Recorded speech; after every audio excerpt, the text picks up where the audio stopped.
Hello my dear student, स्वागत है आपके अपने YouTube channel CB Wadhwa English classes पर। किसी ने खूब ही कहा है, बोले सफर का मजा लेना है तो सामान कम रखिए। सफर का मजा लेना है तो सामान कम रखिए, जिंदगी का मजा लेना है तो अरमान कम रखिए। सफर का मजा लेना है तो सामान कम रखिए, जिंदगी का मजा लेना है तो अरमान कम रखिए। बहुत छोटी सी हमारी जिंदगी है। इस जिंदगी के अंदर टारगेट रखें अपने सामने, एक बिल्कुल अच्छा सा जो आपकी योग्यता के अकॉर्डिंग वो आपको लगता हो, आप उसको अचीव कर भी सकते हैं।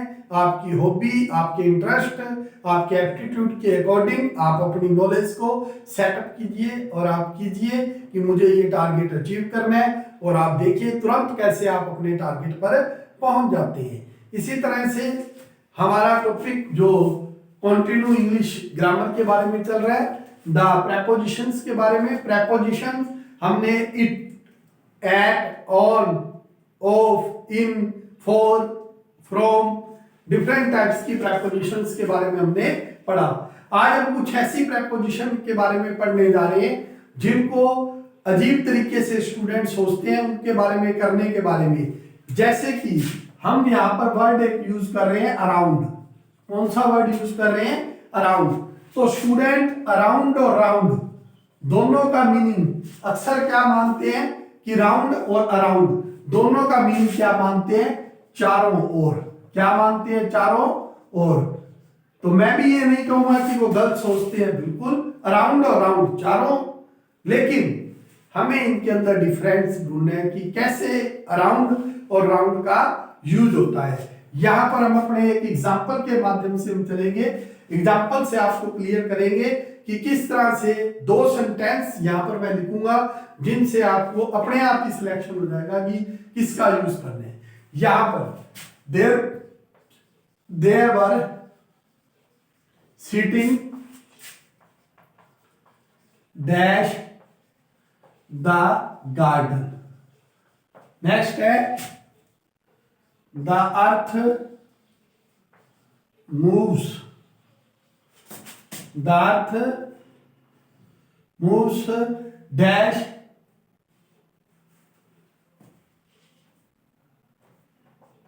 the sun. थर्ड है, थर्ड हमारा जो हम करने जा रहे हैं उसके अंदर है जैसे there were dash 50 students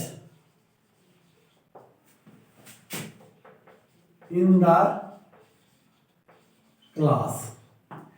आपके सामने हमने 3 सेंटेंस लिखे। हमने अब इनके वर्ड, इनके डिफरेंस को हमने देखना है भी कहां पर किसका यूज होगा। अब हम चलते हैं सबसे पहले किसकी ओर? अराउंड की ओर, और फिर हमारा वर्ड क्या है? राउंड। जैसा कि आपने देखा कि अराउंड और राउंड दोनों का मीनिंग क्या है? चारों ओर। अराउंड और राउंड का मीनिंग क्या होता है? चारों ओर। एक हम चारों ओर 2 टाइप से लेते हैं। जैसे कि हम लेते हैं अराउंड के अंदर, जैसे कोई चीज क्या होती है? बाहर से चारों ओर, बाहर से चारों ओर। जैसे हम क्या लेते हैं? जैसे किसी गार्डन की बात करते हैं, बाहर से चारों ओर। There were sitting dash the garden, बाहर से चारों ओर, यानी बाहर से चारों ओर है लेकिन अंदर अलग अलग जगह पर क्या है? आदमी बैठे हुए हैं। इट मींस ग्राउंड के चारों ओर आदमी बैठे हुए थे। तो हम क्या लिखते हैं? There were sitting dash the garden, बाग में चारों ओर लोग बैठे हुए थे। सीटिंग, बाग के चारों ओर लोग बैठे हुए थे। देयर वर सिटिंग, यहां पर क्या आएगा? आपको वर्ड यूज करना है अराउंड, चारों। इट मींस बिल्कुल राउंड नहीं है। और जो राउंड की बात आती है, बिल्कुल राउंड के अंदर, जैसे हम कई बार बात करते हैं पृथ्वी के बारे में, बोले द अर्थ मूव्स, यहां पर हम वर्ड जो यूज करेंगे चारों ओर, जिसके अंदर जिसकी शेप बिल्कुल वृत्ताकार होती है, सर्कल के अंदर होती है, जिसकी वृत्ताकार होती है, जो वैसे चारों ओर है। ग्राउंड मान लो ग्राउंड तो है सर्कल के अंदर, लेकिन उसके अंदर जो सीटिंग है वो there were seating around the garden, garden के चारों ओर लोग बैठे थे। तो इट मींस एक डार्क मूव्स, यहां पर क्या आएगा राउंड, क्योंकि अर्थ की एक शेप है और उस शेप पृथ्वी क्या करती है, सूर्य के चारों ओर चक्कर काटती है। इट मींस बाहर की, आउटर, बाहर की, तो राउंड चारों ओर। इस तरह से होता है भी आंतरिक अंदर से कोई बैठे हैं तो वहां पर है तो ये भी राउंड है, ये भी राउंड, लेकिन ये बाहर से इसके राउंड लगाया जा रहा है। इसके अंदर डिफरेंट टाइप के लोग अलग अलग जगह पर बैठे हैं। और कई बार स्टूडेंट के माइंड में क्या आता है, अराउंड का मीनिंग एक और भी हो जाता है लगभग। क्या कह देते हैं, लगभग। जहां पर there were dash 50 students in the class, लगभग क्लास में कितने स्टूडेंट बैठे थे, 50 विद्यार्थी बैठे थे। तो यहां पर हम क्या वर्ड यूज करेंगे, अराउंड, अराउंड 50 स्टूडेंट।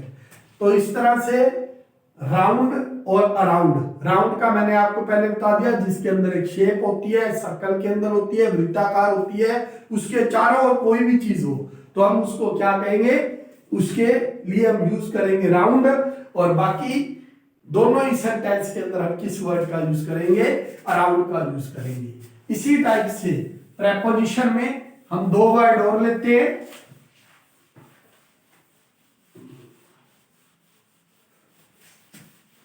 एक वर्ड हम क्या लिखते हैं, मोस्टली स्टूडेंट्स ने पढ़ा होता है इन फ्रंट ऑफ, क्या लेते हैं, इन फ्रंट ऑफ, या क्या लेते हैं, बिफोर। यहां पर प्रेपोजिशन की सेंस के अंदर इन फ्रंट ऑफ और बिफोर, इनकी हिंदी हम क्या लेते हैं, के सामने, के सामने, इन फ्रंट ऑफ और बिफोर, के सामने। यहां पर हम इसका फर्स्ट सेंटेंस हम यहां पर लिखेंगे, बोला there is a tree, there is a tree dash dash, there is a tree dash of my dash my house. यहां पर देयर इज ए ट्री, एक वृक्ष है, कहा, घर के बिल्कुल सामने। जैसे हमारा घर और घर के सामने क्या है, एक वृक्ष। तो यहां पर हमारे हाउस, हाउस के बिल्कुल सामने क्या है, हमारा घर, घर के सामने। There is a tree dash my house, मेरे घर के सामने क्या है, वृक्ष है। देयर और इट, आप इस सेंटेंस को पीछे से पढ़ेंगे, मेरे घर के सामने क्या है, एक वृक्ष है। तो यहां पर हम वर्ड क्या करेंगे, in front of, in front of. और यहां पर कई बार आपको ऑप्शन दिए होते हैं 4, तो उन ऑप्शंस के अंदर इन फ्रंट की जगह पर आपको बिफोर वर्ड दिया जाए और इन फ्रंट ना दिया हो तो आप बिफोर का भी यूज कर सकते हैं। नेक्स्ट आपको हम बता रहे हैं, जैसे Anurag is standing, Anurag is standing dash me in the line, in the line. ये सेंटेंस क्या है, अनुराग इज स्टैंडिंग, अनुराग खड़ा है किसके सामने, इज, अनुराग खड़ा हो रहा है किसके सामने, dash me in the line, किसके सामने, मेरी लाइन के, मेरी पंक्ति के बिल्कुल सामने कौन खड़ा है, अनुराग। तो हम यहां पर वर्ड क्या यूज करेंगे, इन फ्रंट ऑफ मी, मेरे, इन फ्रंट ऑफ मी, मेरे सामने। या यहां पर आप वर्ड यूज कर देते हैं बिफोर, बोथ आर राइट, दोनों ही क्या माने जाते हैं, सही माने जाते हैं। अनुराग इज स्टैंडिंग बिफोर या इन फ्रंट ऑफ, दोनों ही आपके बिल्कुल करेक्ट माने जाते हैं। इसी तरह से हम एक और एग्जांपल यहां पर लेते हैं, एक और लेते हैं,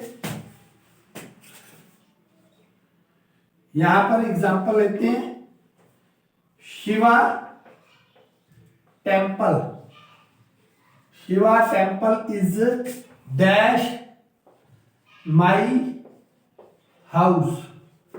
यहां पर हमने क्या लिखा है, Shiva temple is dash my house, Shiva temple क्या है, मेरे घर के सामने है। तो हम यहां पर वर्ड यूज क्या करेंगे, इन फ्रंट ऑफ, या यहां पर वर्ड यूज क्या करेंगे, बिफोर, बिफोर या ऑफ का यूज करेंगे।